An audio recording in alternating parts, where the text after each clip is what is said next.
자, 여러분 안녕하십니까? 이번 시간에는 프로세스 싱크로나이제이션 방법에 대해서 설명하도록 하겠습니다.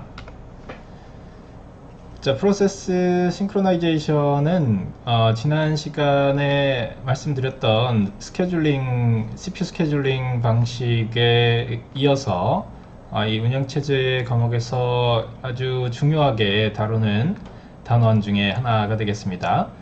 그래서 동시에 여러 개의 프로세스들이 실행을 할 때 그들 사이에 동기화, 싱크로나이제이션 방법을 어떠한 식으로 실현할 것인가에 대한 이야기가 되겠습니다. 자, 프로세스 이 단원을 공부하기 위한 가장 기본 백그라운드가 되는 개념들을 우선 설명하도록 하겠습니다. 프로세스들은 이 현대 운영체제에서 컨커런트하게 실행된다 라는 가정이 가장 밑바탕에 깔려 있습니다. 우리가 이 싱크로나이제이션의 필요성을 이야기하기 위해서는 한 번에 하나씩 프로그램이 실행되는 그러한 과거 운영체제에서는 이런 싱크로나이제이션 테크닉 자체가 필요하지를 않겠죠. 한 프로그램이 실행하고 끝나고 또 다른 프로그램이 실행하고 끝나고 이런 식으로 실행이 되는 상황에서는 전혀 그 프로그램들 간의 상호 관계, 상호 간의 우선순위, 순서 같은 것들을, 실행 순서 같은 거를 신경 쓸 필요가 없겠습니다. 그래서 이 단원, 프로세스 싱크로나이제이션이 가정하고 있는 가장 기본적인 환경은 각 프로세스들이 동시에 컨커런트하게 실행이 된다 라고 할 수 있겠습니다. 또한 이 프로세스들은 이러한 동시에 실행이 되는 상황 하에 언제든지 실행이 중단될 수가 있고, 또한 그 실행을 일시적으로 중단할 수 있다라는 가정을 하고 있습니다. 앞서 우리가 살펴보았던 여러 가지 프로세스 스케줄링 방법 중에 그 컨텍스트 스위칭 하는 방법이 있죠. 한 프로세스가 실행 중에 그 실행하던 내용을 일시적으로 컨텍스트를 저장을 하고 다른 프로세스가 실행할 수 있도록 해준 다음에 다시 컨텍스트를 리스토어, 복원함으로써 자기가 실행을 또 재개할 수도 있습니다. 그래서 이러한 컨텍스트 스위칭 개념이 얼마든지 어느 시간대에도 이제 발생할 수가 있는 그런 환경을 가정을 하겠습니다. 이러한 상황에서 우리가 프로세스가 공유 데이터를 동시에 액세스하게 되면 데이터가 일관되지 않은 상태로 발생할 수 있는 가능성이 있겠습니다. 예를 들어서 내가 특정한 공유 데이터를 수정하고 있는데 동시에 다른 프로세스가 동일한 공유 데이터를 수정한다 라고 생각을 하면 당연히 문제가 발생할 수가 있겠죠. 나는 이렇게 이 데이터를 A에서 B로 바꾸려고 하는데 다른 프로세스가 A에서 C로 바꾸려고 한다. 그리고 이 동작이 동시에 수행된다. 그럼 이제 뭐가 어떻게 될지, 누가 먼저 실행하는지에 따라서 결과가 일관성이 없는 상태로 발생할 수가 있을 겁니다. 그래서 이러한 아주 당연한, 아주 자연스러운 문제에 대한 해결 방법이 바로 프로세스 싱크로나이제이션 기법이 되겠습니다. 자, 다음에 이러한 데이터 컨시스턴시를 유지하기 위한 방법으로는 우리가 그 실행하는 코퍼레이팅 프로세스들에 대해서 어떤 실행 순서를 유지해 줄 수 있는 그런 메커니즘을 사용하기를 강력하게 이제 권장을 하는 거죠. 즉 아무런 사전 절차 없이 공유 데이터를 막바로 접근을 하게 되면 얼마든지 그 데이터에 대한 일관성 문제가 발생할 수가 있기 때문에 우리는 사전에 이러한 문제를 방지하기 위해서 메커니즘을 하나씩 좀 적용을 해 주도록 하는 겁니다. 이러한 약속을 하는 겁니다. 그래서 이 챕터에서 그러한 싱크로나이제이션 프리미티브에 대해서 공부를 할 겁니다. 자, 그래서 이러한 그 싱크로나이제이션 문제를 살펴보기 위해서 가장 그 전형적으로 우리가 다루는 예제가 하나 있습니다. 즉 싱크로나이제이션 문제가 발생할 수 있는 그런 두 개의 프로세스를 살펴보자는 이야기죠. 그래서 프로듀서 컨슈머 방식의 예제를 우리가 가장 전형적으로 살펴봅니다. 그래서 지금 화면에 보시는 것이 이제 프로듀서에 대한 소스 코드이고, 그 다음 슬라이드에 나오는 것이 이제 컨슈머 프로세스에 대한 슬라이드가 되겠습니다. 프로듀서 코드와 컨슈머 코드는 둘 다 이제 공통의 데이터를 액세스를 하고 있습니다. 이 프로듀서는 공유 데이터인 Q라는 구조의 데이터를 아이템을 생성해주는 작업을 담당하는 프로세스고요. 그리고 컨슈머는 그러한 Q로부터 데이터를 가져가는, 소비하는 그런 프로세스가 되겠습니다. 그래서 프로듀서의 경우는 계속적으로 데이터를 생성하는 게 자기 역할인 거고, 컨슈머는 이제 계속적으로 소비하는 것이 본인의 역할이죠. 그러다 보니까 만약에 프로듀서가 데이터를 생성을 하고자 하는데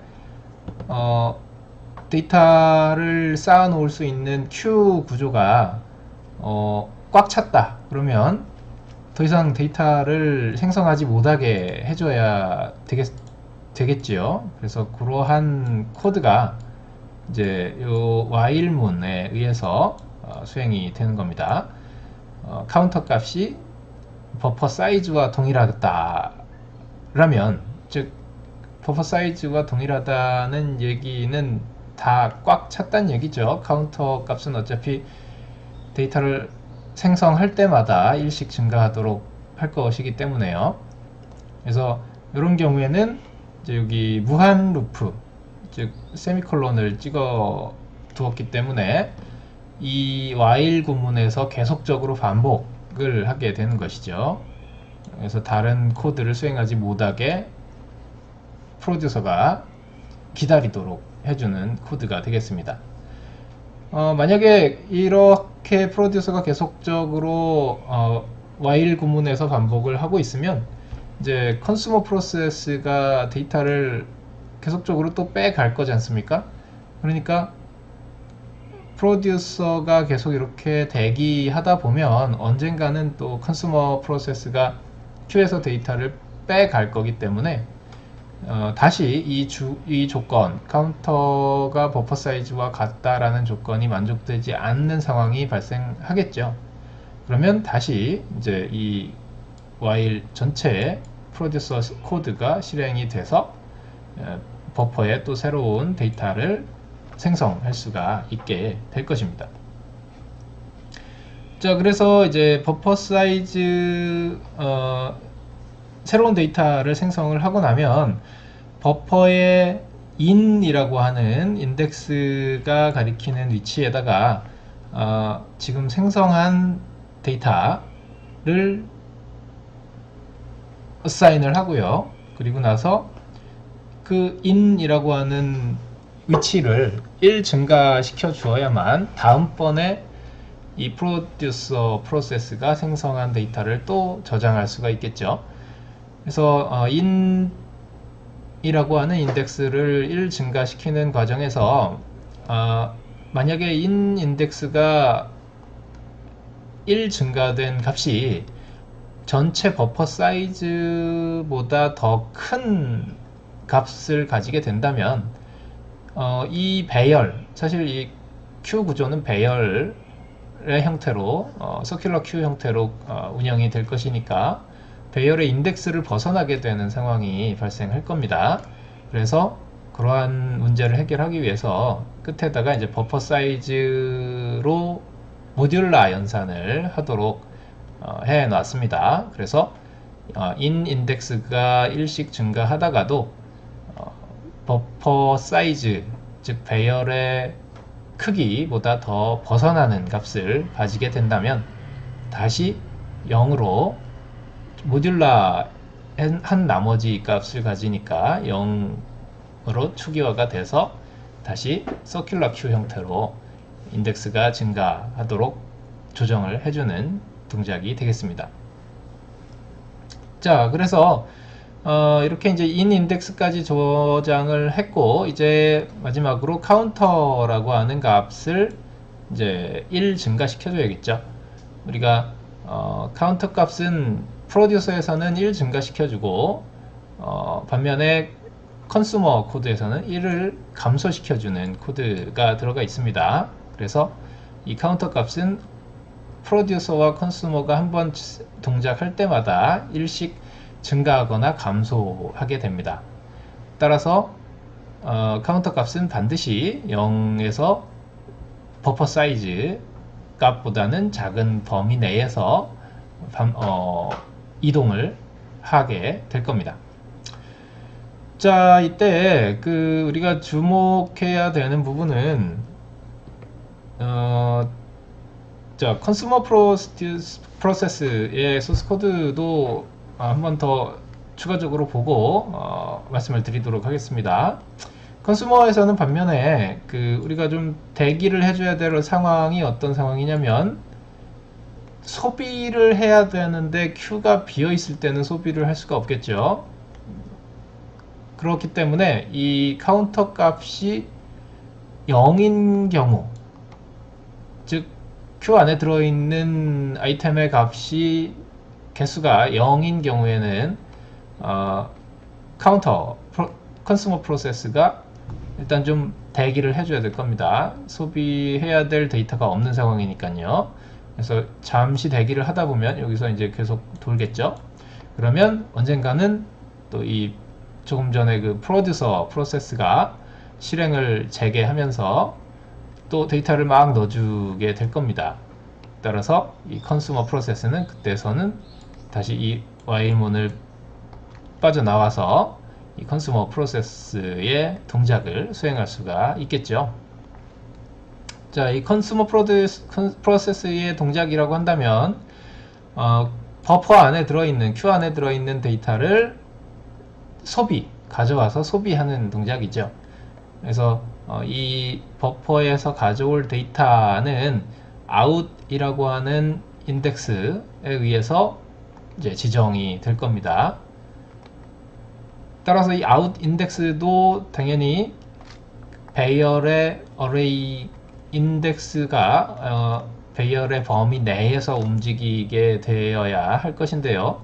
그러기 위해서 이 out 변수 역시 1씩 증가시키다가 버퍼 사이즈보다 더 초과하게 되면 0으로 돌아가서 다시 실행될 수 있도록 해야 되기 때문에 이 모듈러 연산을 써서 out 변수에 다시 넣어주게 되는 코드가 들어가 있습니다.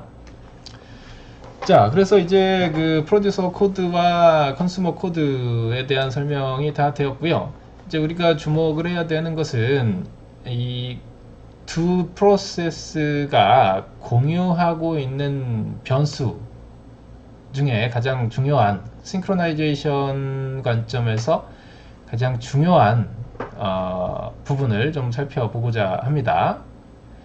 어떤 변수에서 우리가 문제가 발생할 수가 있겠습니까? 자, 컨슈머 프로세스와 프로듀서 프로세스가 액세스하는 변수들, 공유 변수들 중에서 가장 이제 문제가 발생할 소지가 큰 부분이 바로 이 카운터 변수죠. 카운터 변수. 왜 그러냐면 카운터 변수에 대해서는 이 값이 두 프로세스가 동시에 이제 접근을 하는 변수죠. in 인덱스나 out 인덱스 같은 것들은 각각 사용하는 변수지 않습니까? in은 프로듀서에서만 사용하는 변수고 out은 이제 컨슈머 프로세서에서만 사용하는 변수입니다. 그래서 이런 것들은 각자 계산하고 서로 남의 거를 건드리지 않기 때문에 문제가 없습니다만, 이 카운터라고 하는 변수는 컨슈머에서는 카운터 변수로부터 1을 빼주는 동작을 하고 있고, 프로듀서에서는 카운터 변수에서 1을 더해주는 동작을 해주고 있죠. 따라서 이 카운터 변수는 실행을 어떤 순서로 하는지에 따라서 문제가 발생할 소지가 있는 겁니다. 그래서 실제로 이 카운터 변수에 대해서 발생할 수 있는 동작을 살펴보면 카운터 뿔뿔 동작을 지금 프로듀서 프로세스가 하고 있고요. 카운터 마이너스 즉 카운터로부터 1 빼는 동작을 컨슈머 프로세스가 수행을 하고 있습니다. 그래서 이 각 동작은 실제로 프로세서에서 실행이 되려면 다음과 같은 순서로 이제 펼쳐지게 되죠. 즉, 이 카운터 뿔뿔과 카운터 마이너스라는 명령어가 C 언어에서는 한 개의 명령어이지만 실제로 실행될 때는 이게 하나의 명령어로 실행되는 건 아닙니다. 왜냐하면 이 카운터 뿔뿔과 카운터 마이너스는 C 언어의 스탠다드 라이브러리에서 제공해주는 한 개의 명령어일 뿐이지, 실제로 이 명령어를 프로세서, 인텔이나 AMD의 프로세서가 구현하기 위해서는 이렇게 한 개 명령으로 실행할 수 있는 방법이 없습니다. 따라서 이제 적어도 이렇게 세 개의 명령어로 구현이 될 것인데요. 어떤 절차가 필요하냐면 이 카운터라고 하는 지역 변수, 카운터 지역 변수는 지역 변수니까 메모리에 이제 저장이 돼야 되겠죠. 스택이라는 영역에 저장이 될 것입니다. 그래서 그 스택으로부터 메모리로부터 이제 데이터를 CPU로 가져오는, 레지스터로 가져오는 동작이 있어야 되는 거고, 또 그 레지스터로 값을 가져왔으면 이제 이 값을 1 더하는 동작, 레지스터에 현재 들어있는 변수에 1 값을 더하는 동작이 나타나야 되겠습니다. 그래서 레지스터 1에 다시 1 값을 더해서 레지스터 1에다가 저장하는 동작을 하고 있고요. 그러면 이제 이렇게 1이 더해졌다고 해서 카운터라는 지역 변수의 값이 더해진 게 아니지 않습니까? 따라서 이 레지스터의 값을, 1이 더해진 레지스터의 값을 다시 카운터라는 지역 변수에 저장해주는 동작이 필요한 거죠. 그래서 이렇게 3개 단계의 명령어로, 3개의 명령어로 구현이 되게 됩니다. 카운터에서 1 빼는 동작도 마찬가지입니다. 카운터라는 지역 변수에서 자신의 레지스터로 값을 가져오는 동작 하나랑 그 레지스터 상에서 값을 1 빼는 동작 하나, 그리고 다시 그 레지스터에 1 빠진 값을 메모리 상에, 스택 상의 카운터에다가 값을 넣어주는 동작 하나, 이렇게 3단계로 명령어가 실행이 됩니다. 그러다 보니까 이 3개의 명령어가 한 묶음으로 실행이 되면 상관이 없겠습니다만, 이 3개의 명령어가 실행이 되다가 어느 순간, 어느 임의의 순간에 그 프로세스의 실행이 중단이 되게 되면, 예를 들어서 여기서 이 순간이죠. 지금 프로듀서 명령어 두 문장이 이렇게 실행이 됐고요. 이 프로듀서 프로세스의 문장 두 개가 실행된 후에 컨텍스트 스위치가 발생한 겁니다. 그래서 여기 두 문장이 이제 컨슈머 프로세스의 문장인 거죠. 이렇게 앞서 우리가 가정하기를 프로세스는 동시에 실행되고 있고 그 각 프로세스들이 at any time 어떤 순간이든지 간에 중단될 수 있다. 인터럽트 될 수 있고 다른 프로세스가 실행이 될 수가 있다라고 가정을 했죠. 그래서 프로듀서 프로세스가 세 문장을 전체를 다 실행하지 못한 상태에서 이제 컨텍스트 스위치가 발생을 한 겁니다. 그래서 컨슈머 프로세스가 두 문장을 실행을 하고 다시 또 프로듀서 프로세스로 컨텍스트 스위치가 돼서 한 문장이 실행이 된 거죠. 그리고 다시 또 컨텍스트 스위치가 돼서 컨슈머 프로세스의 마지막 문장이 실행이 된 겁니다. 이렇게 프로세스가 컨텍스트 스위치가 되면서 예를 들면 라운드 로빈 방식의 실행이 바로 이런 식인 거죠. 이렇게 라운드 로빈으로 실행이 되는 경우에 과연 이 카운터 값이 어떤 값을 가지게 되겠는가를 살펴보면 이렇게 된다는 얘기죠. 애초에 이 카운트 값이 5 값을 가지고 있었습니다. 이런 상황에서 컨슈머 프로세스가 한 번씩 카운터 뿔뿔을 실행하고 그리고 컨슈머 프로세스가 다시 할게요. 프로듀서 프로세스가 한번 카운터 뿔뿔을 실행을 하고 또 컨슈머 프로세스가 한번 카운터 마이너스를 실행을 하면 원래 5에서 1 더했다가 1 뺀 거니까 다시 5가 나와야 될 거지 않습니까? 하지만 이러한 상황, 즉 이렇게 컨텍스트 스위치가 발생해서 동작을 하게 되면 결과값이 4가 나온다 라는 이야기죠. 카운트 값이 5였는데 5에서 1을 더했다가 1을 뺐더니 4가 나온다. 이거는 문제가 있는 거죠. 컴퓨터라고 할 수가 없는 거죠. 컴퓨터에 5에다가 더하기 1하고 더하기 빼기 1 했는데 5가 안 나오고 4가 나온다. 이거는 이제 문제가 심각한 상황입니다. 왜 그런가 봤더니 이 카운터 변수가 1을 더한 시점, 즉 레지스터 1에 5를 가져와서 1 더해서 6이 되었는데 이 순간에 다시 컨슈머 프로세스가 다시 이 카운터 값을 가져와서 즉 5였던 값을 가져와서 1을 뺐단 말입니다. 그래서 여기서는 이제 4가 된 거죠. 이렇게 각각 5라는 값을 가져와서 누구는 1을 더하고 누구는 1 빼놓은 상황에서 다시 이제 자기가 계산한 게 맞다고 한 번씩 갖다 쓰는 거죠. 프로듀서 프로세스가 먼저 자기가 계산한 6 값을 쓰고 그 다음에 또 자기 컨슈머 프로세스는 자기가 계산한 4 값을 갖다가 카운터라는 스택 메모리에다가 써준 겁니다. 그래서 이러다 보니까 가장 최종적으로 데이터를 메모리에 쓴 컨슈머 프로세스의 값이 메모리상에 남아있게 되는 거죠.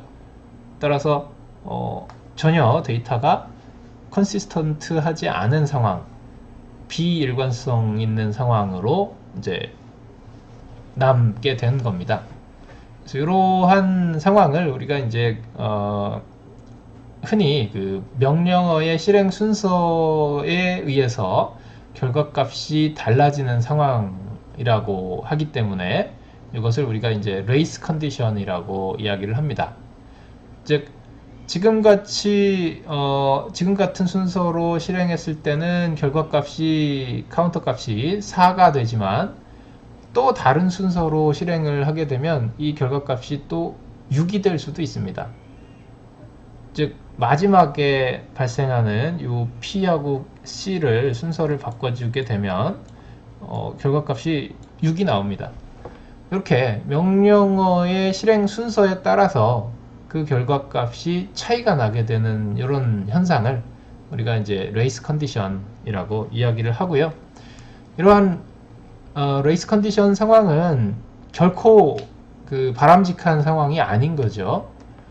우리 컴퓨터 프로그램이 의도한 바를 프로그램 해놨는데, 즉 각각 돌아갈 때에는 아무 문제가 없는 프로그램이 우리 운영체제에서 동시에 돌아가는 기능을 만들어줬다고 해서 동시에 그 프로그램을 돌렸더니 실행할 때마다 결과값이 달라진다. 이러면 이게 말이 안 되는 것이죠. 그래서 이런 레이스 컨디션 상황은 결코 발생해서는 안 되는 상황이고, 따라서 우리가 이 챕터에서 다루고자 하는 거, 목적하고자 하는 내용도 바로 이러한 실행 순서에 따라서 결과값이 달라지는 상황을 발생하지 않도록 하는 테크닉을 공부하고자 하는 것입니다. 그래서 자세한 내용은 이제 또 다음 강의에서 계속 이야기를 하도록 하겠습니다. 여러분 수고하셨습니다.